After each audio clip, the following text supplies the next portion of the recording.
Hey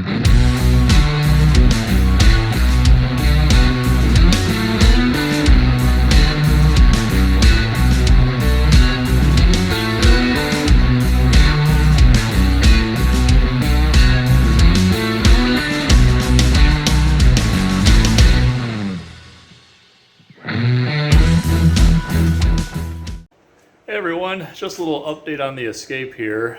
So after taking it off-roading this last weekend, I have a couple things I need to work on now. One of the first things is getting the carpet out to dry it out. You can see I've got the seats out. Let's see here. And really, uh, so the back seat rest can stay in because the carpet kind of breaks there before it goes into the liftgate area. So I almost have the carpet out now. I just got to pull up some trim pieces down by the door sills. Then it's really ready to come out. But it is wet. I've had probably about 2 inches of water on the passenger side here on the ground or on the floor. But once I got out of that hole, and the car was kind of, tilted so the passenger side was down. But once I came out of the hole and it flattened out, it seems that that water all went over to the driver's side also. So the whole carpet's pretty wet, but I'll get that vacuumed, spray with the garden hose, dry it out, put it back in here. Then I got some exhaust parts on order as well, so I'll be able to fix the exhaust, hang it back up where it's supposed to be. And I live in Michigan. The exhaust was pretty corroded already. I knew it was getting kind of loud. I knew it was about to come apart. So going off road really just finished a couple pieces off. But I'll replace those parts, get the exhaust hung back up there, put the interior back in. Then we're on to the all-wheel drive conversion. So stay tuned, and thanks for watching, and more to come here soon. Well, I got the carpet out of the Escape, and for those of you that are thinking, why don't you just open the doors, open the windows, put the car in the garage, and blow some fans on it for a while? You know what, in this case, it's really not going to work. And I actually did do that yesterday just to see if I can get it to, dry out a little bit. Because it's so wet that when I park the vehicle for a couple hours, all the windows on the inside get moisture on them. And you can see all I've done here is I basically have like a swing in the backyard, like a glider or whatever swing, and I've just hung the carpet over it, and you can see that it's dripping wet off of that carpet. And this carpet weighs probably, I don't know, like 5 or 6 times what it's supposed to. It basically feels a lot like when you have a bath towel that just gets soaked with water. Maybe you're cleaning up, a water spill somewhere or whatever, or you pull a towel right out of the washing machine. That's how much water has saturated into this. So right now it's just dripping out. What I'm going to do is spray this down with a garden hose, and this is the underside of the carpet. So I'm going to spray down the underside first. Then flip it over and spray down the the upward facing side that you actually see in the car. Clean that off. Then I'm going to put it inside and blow some fans on it while it hangs, and let it completely dry out before putting it back in the car. Then also I'm going to take some towels and clean up the floor, the metal surface inside the car as well. But this is soaking. There's really no way to clean a carpet that's this bad other than pulling it off and cleaning it and hanging it up to dry. I might even move this rack inside to let it dry in the rack. We'll see here. But let's get this cleaned off and get the carpet dried out again. Well, so I got the truck home or the Escape and put a few miles on it here, and actually took it to the car wash the other day, and I got it pretty clean. In fact, just doing the cheapest wash that they had, like $9 for the underbody included. Actually got underneath here pretty darn clean. There's a little bit of sand and mud, but for the sake of being ready to work on it, it's in good shape.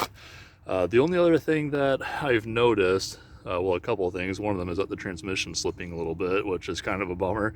But also I was planning on replacing the transmission anyhow for the all-wheel drive conversion, so that's not such a big deal.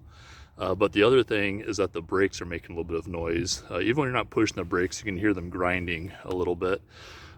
So I cleaned one brake before I even made the trip home because it was kind of hanging up, and sometimes going through the trails that tire was stopped. But this other one here I did not clean, and this one has been especially noisy. And I can see it's got some dirt embedded in there, and so I'm gonna spray that down. Maybe put some sandpaper on the brake shoes and clean them off. But again, for the four-wheel drive conversion, these drum brakes are being replaced with a little bit larger drum brake that came with the other parts I got. So maybe I'll convert that to disc eventually to help with that, mud management. But for now, I'll just clean them up and run them. Let's see, other than that, I'm just going to hose down the engine bay, get that cleaned out. Right now, I put the seats back in here. Sorry, it's kind of bright out there. I put the seats back in here, but I still have all the carpet out. So the carpet's hanging up. It's pretty much dry at this point, so I just got to get the car back inside, pull these front seats out, because I have been driving a little bit the last couple of days without the carpet, and we'll get the carpet put back in as well. So anyhow, I'm going to hose it down, get it cleaned off, and then back to work on it. Alright everyone, so I've got some new parts for the Escape here. Parts to fix it. But first of all, I got the carpet laying out on top. I just put it here so it's out of the way because it was hanging up drying with fans blowing on it, but I need to make room to actually pull the Escape back in. So carpet's here, it's all nice and dry and lightweight again, so that's good. Over there on the floor, I've got some new exhaust pieces. So I'm going to be installing those first here, and just to give you some reference of how loud this is now, because the exhaust basically fell off. The tailpipe did come off completely, and the Y pipe, it's a V6, the Y pipe where the two banks come together in one, has a little flex coupling at the end where it goes to the rest of the exhaust, and that has basically just come completely apart as well. So it's basically just the Y pipe, and then the pipe is there, but it's not really doing much. So let's see, get the key in here. All right, so here's how loud it is right now.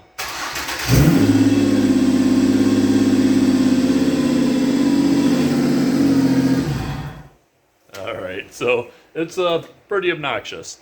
So I'm going to go ahead and put fix the exhaust, put the new exhaust pieces on there.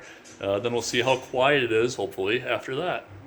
All right, so I'm back here, and I have the exhaust off the car here.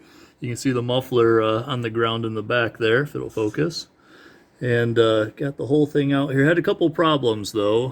One is that let me move my hand around so I'm not blocking the flashlight. One problem is that a stud broke here. So last time I had this apart, I broke that stud off and pressed it out, and now this stud here broke off. So I'll have to press that out, but that's not such a big deal. But then another problem, this one is a little more concerning. Let's see here if I can see up around this pipe. So as I was loosening up the nuts here to take the Y pipe off the exhaust manifold, and a bolt dropped on me, and I looked up and I saw, let's see, right there. You can see a hole about in the middle of the screen there. Right next to it is another bolt, but one of the studs that holds the exhaust manifold to the cylinder head popped off, which means I'll have to pull this manifold off and probably drill that out or somehow extract it.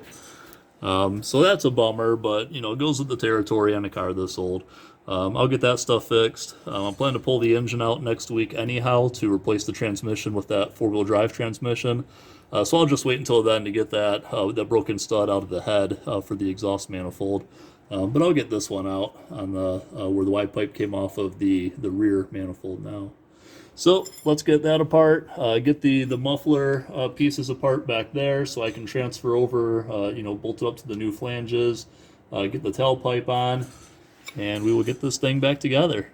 All right, so, whenever I buy new exhaust pieces, and I bought these online, so this Y pipe here, plus the tailpipe over here, with shipping and everything was only about $200, which isn't terrible, but they always get shipped with these stickers on them, and I'm not sure if they also come with stickers if you buy them from the store. But what I do to get these off is I take my drill with a wire wheel here, and I just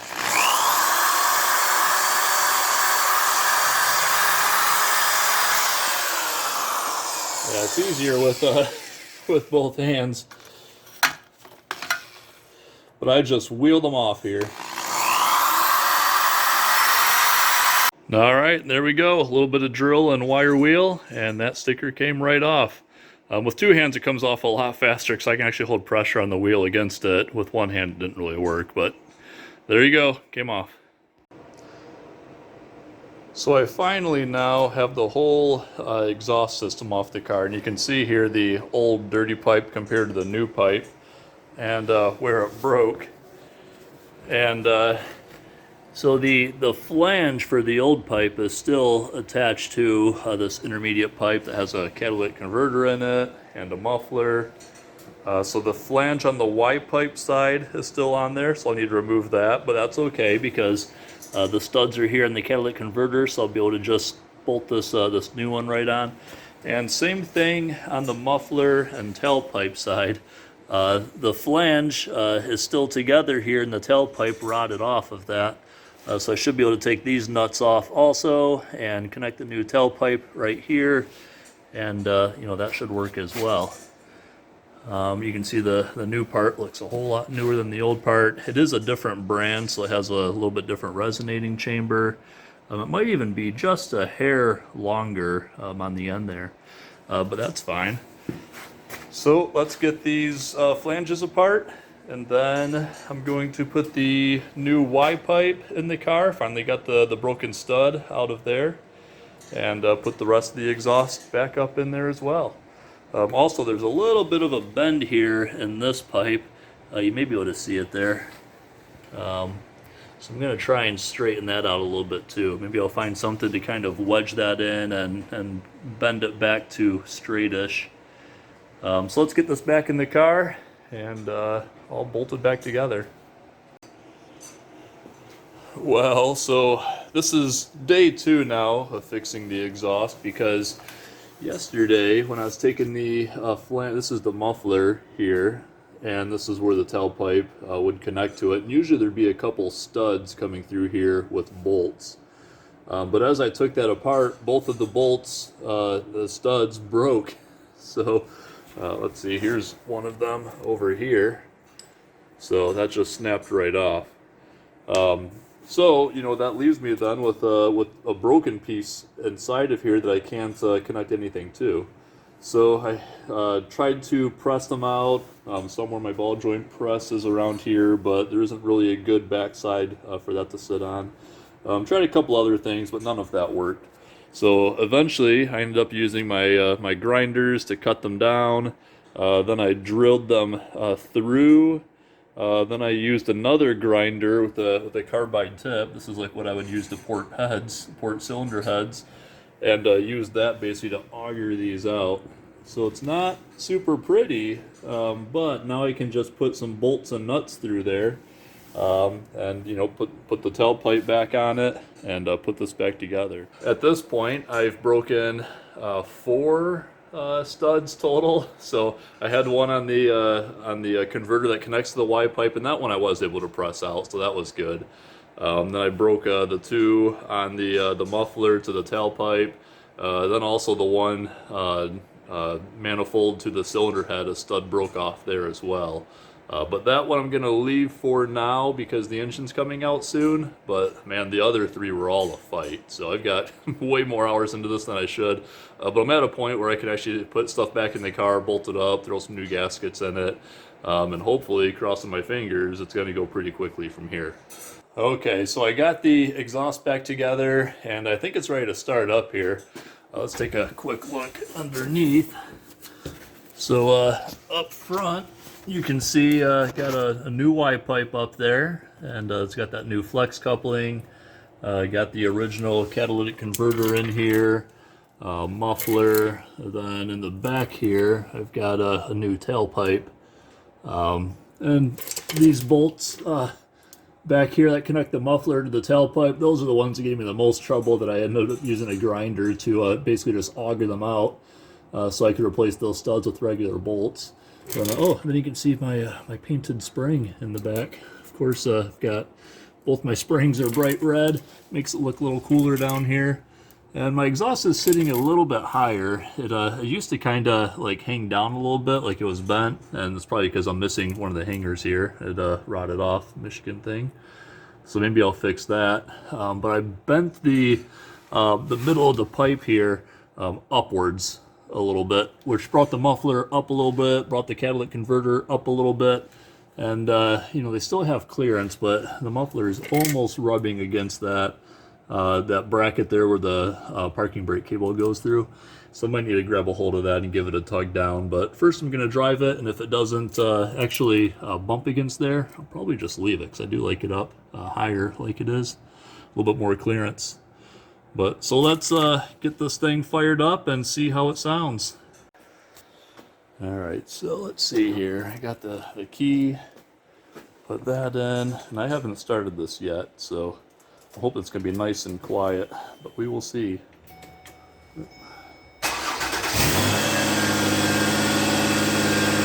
Yeah, it's got a little bit of whine from the belt. I may have an accessory that's worn out, but otherwise it's nice and quiet for the most part.